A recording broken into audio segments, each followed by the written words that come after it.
In terms of influences, I would say that my father has made the biggest impact on my life because he was the one who made it possible for us to be here in the first place.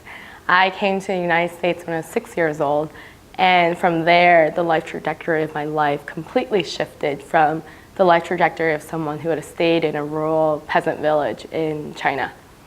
And every time that I think about a challenge that I have or a struggle that I encounter, I think about my father, and although he's not with us today, his spirit and his work ethic and his drive continues to live with us. And nothing really compares to the challenges that he had to encounter. And so I use that as a way to litmus test the problems that I experience in life and really just give myself perspective. There's nothing that I will ever encounter that is that difficult.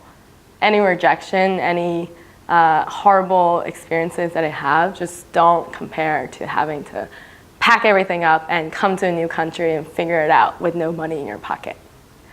And the other influences, I would say, are the many, many authors who I digest on a regular basis.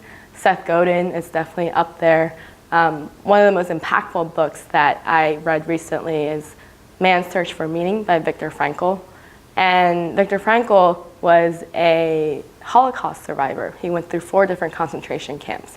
And each of those camps, he was able to find meaning in life in the worst of situations and was able to observe people who were able to find meaning in life and those who couldn't. And those who couldn't find meaning very quickly perish.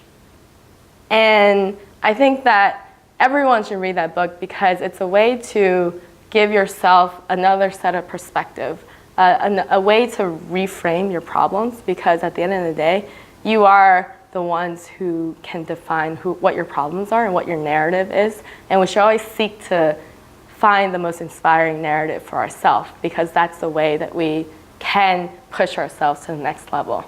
And the most magical thing about human beings is that we can create stories and we can make them real. And we make them real by believing in them and by convincing other people to believe in them. And that is the best practice for life, I believe, if you want to create a big vision for the life that you want to create for yourself.